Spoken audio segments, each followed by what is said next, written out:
Shalom, jumpa lagi dengan saya di Klavus Sukacita. Saya akan memberkati saudara lewat bagian kebenaran firman Tuhan. Mari kita berdoa. Bapa, terima kasih. Kami siap mendengarkan firman-Mu. Kami rindu Kau terus berbicara bagi kami, untuk kami mengerti, memahami, dan hidup di dalam alam kehidupan-Mu ya Tuhan. Amin. Bagian firman Tuhan kita pinjil Matius pasal 26 ayat 60 sampai ayat 61. Demikian bunyi firman Tuhan. Tetapi mereka tidak memperolehnya, walaupun tampil banyak saksi dusta. Tetapi akhirnya tampillah dua orang yang mengatakan, orang ini berkata, aku dapat merubuhkan bait Allah dan membangunnya kembali dalam 3 hari. Demikian jauh bacaan firman Tuhan. Pencinta Klavus yang diberkati oleh Tuhan, pastikan kita memiliki kebenaran yang original di dalam kehidupan kita.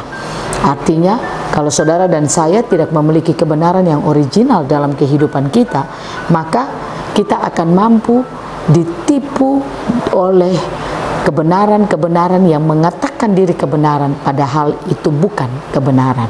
Saya ingin katakan kepada saudara, hari-hari ini ada banyak orang yang akan mengalami penyesatan. Karena penyesatan itu terjadi karena orang tidak mengetahui kebenaran yang sebenarnya. Kehidupan kekristenan kita pun, kalau kita tidak mengetahui kebenaran yang sebenarnya, maka kita akan mudah untuk disesatkan. Belajar lewat kebenaran firman Tuhan, dikatakan waktu para imam besar ingin mencari kesalahan dari Yesus, mereka mencari orang yang akan memberikan saksi. Dan dikatakan bahwa ada dua orang yang datang sebagai saksi dan mereka memutarbalikkan kebenaran. Mereka katakan, orang ini berkata, aku dapat merubuhkan bait Allah dan membangunnya kembali dalam 3 hari. Padahal saudara kekasih Kristus, kita lihat dalam kitab Injil Yohanes pada pasalnya yang kedua ayatnya yang ke-19, waktu Yesus menyucikan bait Allah, Yesus berkata kepada mereka, yaitu orang-orang yang ada di bait Allah yang menyalahgunakan fungsi bait Allah itu. Yesus katakan, rombak bait Allah ini dan dalam 3 hari aku akan mendirikan kembali.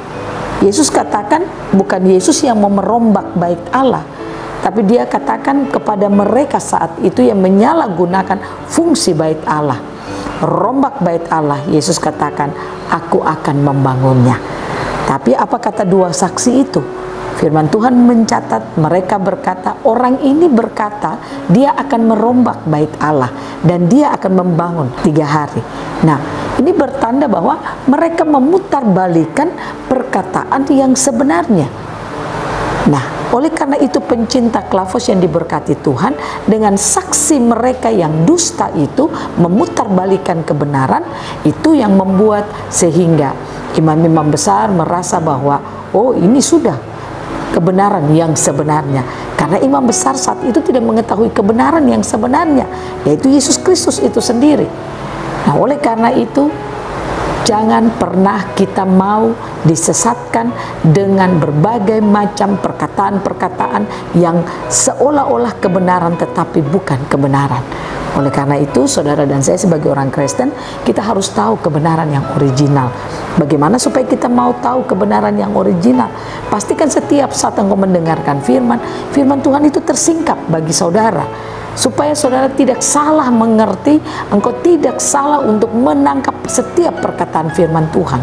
Sekali lagi, izinkan firman itu tersingkap bagi setiap kita. Bagaimana supaya firman itu bisa tersingkap bagi setiap kita? Pastikan engkau menemukan rumah Allah, karena di dalam rumah Allah ada orangnya Allah yang membawa kebenarannya Allah. Di manakah rumah Allah bagi saudara? Ini tidak berbicara soal fisik gedung saja, tetapi ini berbicara soal tempat di mana engkau berada. Ada kebenaran-kebenaran yang membuat hidupmu mengalami pertumbuhan rohani secara dewasa, yang membuat engkau menjadi kuat mengerti jalan-jalan Tuhan dan tahu jalan-jalan Tuhan. Itulah rumah Allah bagi engkau. Nah, oleh karena itu, izinkan firman Tuhan tersingkap bagi kita.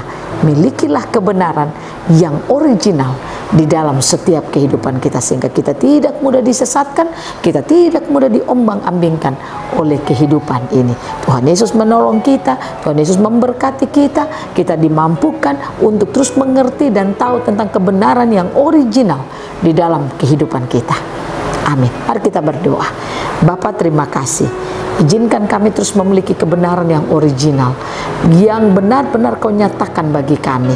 Kami rindu Bapa, agar hidup kami tidak disesatkan, tidak diombang-ambingkan oleh berbagai macam hal, pendapat yang membuat kami tidak bisa hidup berkemenangan. Berikanlah kami hati yang terus terbuka untuk firman-Mu, sehingga kebenaran yang original itu kami miliki dalam hidup kami. Amin. Shalom, Tuhan berkati kita semua.